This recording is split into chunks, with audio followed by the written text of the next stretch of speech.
science fiction people. As you are watching WALL-E and doing the WALL-E assignment, this is something I normally go through in class, but I thought make a video version of it and give it to you, and you can check it out if you want. I'll try to make it quick, but as you've probably figured out, I have lots of things I'd like to say, and WALL-E is no exception. So without further ado, let's get into it here. So this is my way overthinking WALL-E, but here are some things that I'm thinking while I'm watching it. Don't worry so much about the hopes and fears. In a previous version of the class, we kind of did a, what are the hopes of humanity? What are the fears of humanity? If you want to make that one of your themes, if you want to do like things we're afraid that are going to happen or things we hope for, that'd be great. Like that would work totally for themes in here. But here's things that I'm thinking of while I'm watching WALL-E. So people seem really happy. They also seem really ignorant. If the smartest person around there is the captain, he's the one who wants to plant pizza trees. So I don't think he's necessarily unintelligent, but I think he is ignorant. And I think after 750 years, the humans on the ship don't resemble the humans today. You know, I feel like we make art and make food and music and appreciate those things, whatever. We don't get to see that because it's not the storyline. I get that's a plot hole and not the intent of the story. But, you know, these humans are just kind of like floating around like cows. Both that they're big and both that they're just like whatever, not doing anything, playing virtual golf or being too bored to play virtual golf. They seem happy, like, ooh, blue is the new red. Being ignorant. So the point here is like being ignorant, I guess, is great. Like they have no idea what they're missing, which is the reason they're happy. So music, as somebody who loves music, I can't get over the fact that like music is very powerful. And the little bit of music that is in this movie from WALL-E, I don't mean the music and the soundtrack that we hear and the by and large jingle or whatever. I just mean like there's that moment where WALL-E is trying to rally the troops and he plays that do do do do do do do, and like people's like, I know that jingle, let's go. And think about people being in war and how like you got the drummer and you've got the music. If you've ever seen Mad Max Fury Road, there's a part where like, you know, all these like hundreds of people are like in the desert driving these dune buggies while this guy's playing heavy metal music to try to rally the troops. So music is very powerful for something obvious like that, but it's also, I don't know, how often could you go a day without listening to music? Like, I can't imagine that. So I can't imagine being a human and not at least wanting to like bang on something or make some noise or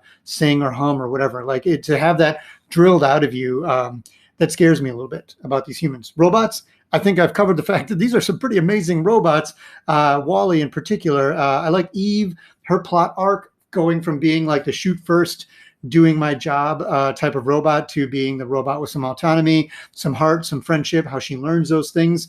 I love that. I think these are really impressive robots, and I'd throw Eve and WALL-E up against every Pixar character ever. They're fantastic. Friendship, you know, you could definitely make a case that this movie is about friendship and about the human spirit and about bonding. Although it starts with the robots, it definitely, you have that teamwork with the humans. And part of it is, I think of a lyric from a song like, you know, I wish I could remember the name of the song. But like, you know, I got a gun, just tell me what to point it at and like, give me something worth fighting for. Who isn't looking for like something to dedicate their life towards? It doesn't have to be as big as that, but like, what's a goal? What's a thing you want to do? Not necessarily die for, but like, what do you want to live for? That's kind of a big thing. Having satisfying work. You know, WALL-E loves his job until he sees a bigger universe out there.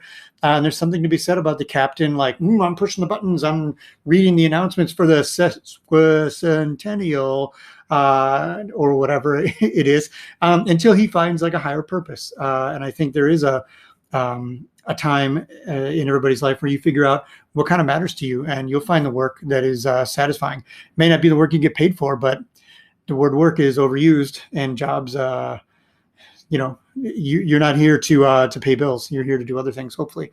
I like that there's a plan for recycling. That seems like a little bit dark. I seem to have noticed some things on NPR recently about recycling is kind of a big sham. That makes me sad because I spend a good time recycling and doing that kind of stuff. Leisure. Hey, I like the idea that, you know, that we would have time to relax. When I'm watching this movie, I think about how we have more time available to us now than at any other time in history. Like, I don't have to go out in my back 40 and plow it so I can eat.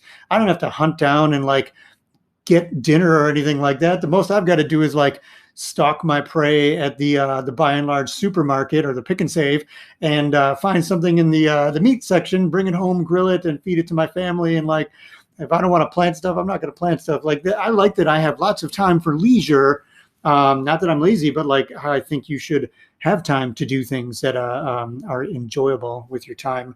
Let's see, love. Hey, I can't overstate enough how important love is. This is something that drives WALL-E. It's loneliness, but also it becomes love. And I think that is true. Also, the part where Eve sees WALL-E and how he acts when she was like out of commission, and she sees like, this, oh, this is how I could be, not just like doing the thing that they tell me to do, but I could care about others, and that would make me a better person, robot, whatever. Moving on here a little bit. Hey, you know what? 13, if corporations are going to be the thing that saves the human race and saves the planet and fixes all the problems, I'm all in. That's fine. I would definitely pay for their products and support that.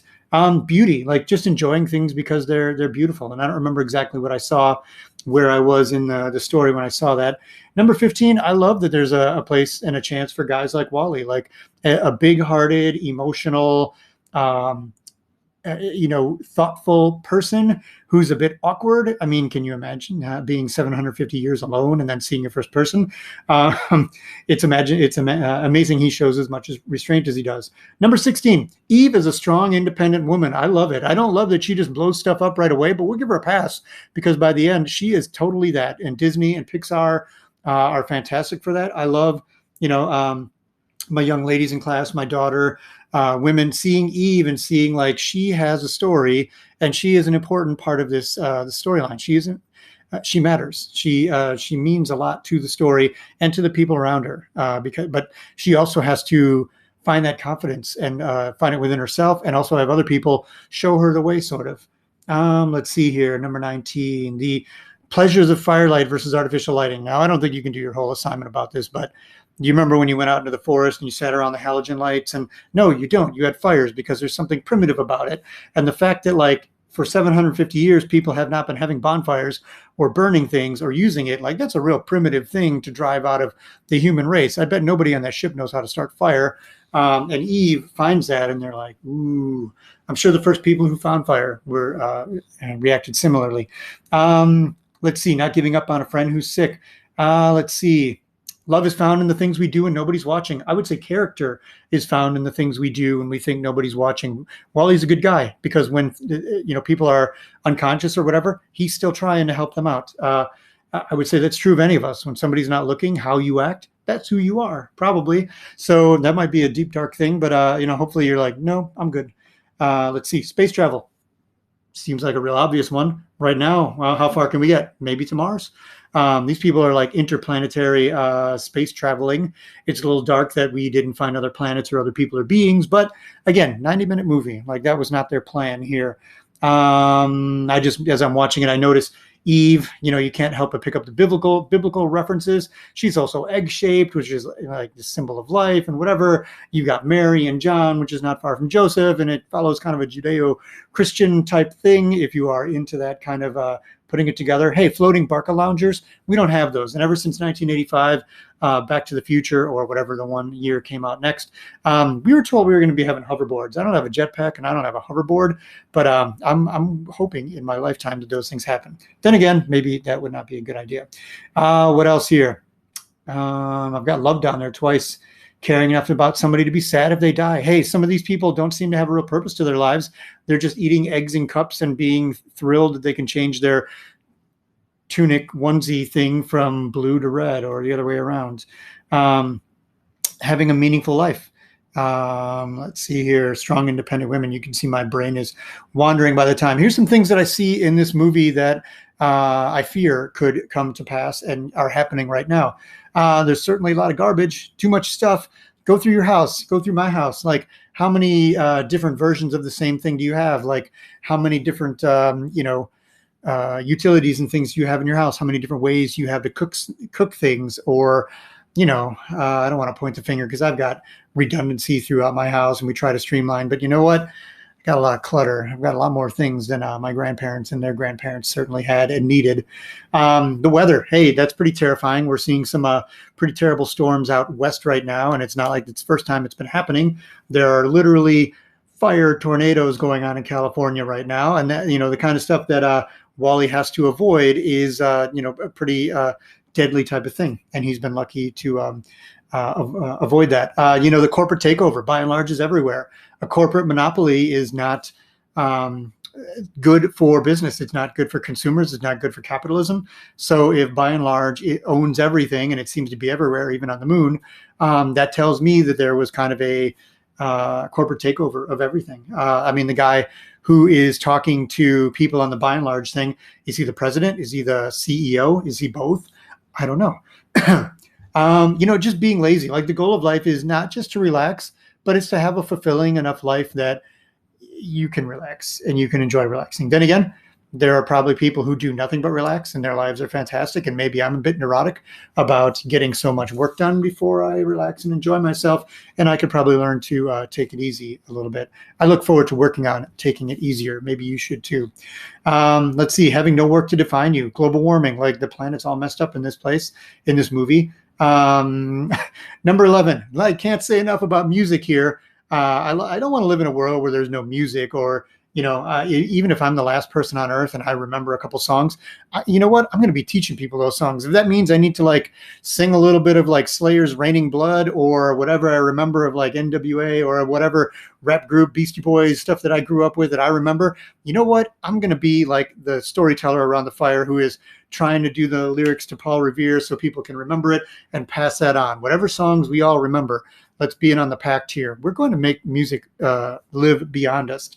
That being said, I think this is a different movie. If instead of the little ditty from My Fair Lady, if the only song left was something like a death metal Seasons in the Abyss type of whatever thing, just think of how different WALL-E might be. Then again, maybe you wouldn't be all that different, like people who like heavy metal love people too. So the plant life and animal life is pretty decimated. That's a pretty horrible thing.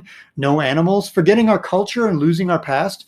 There's an argument to be made that like not knowing some of the things allows generations to move on. And I'm not saying I agree with that argument, but people have said, getting rid of certain things in the textbooks so people don't know about them. I think that's a pretty horrific idea. I think we can face the terrible things that we've done in the past so that we can not do them again, or people need to say like, nope, I'm standing that, like that terrible thing we did.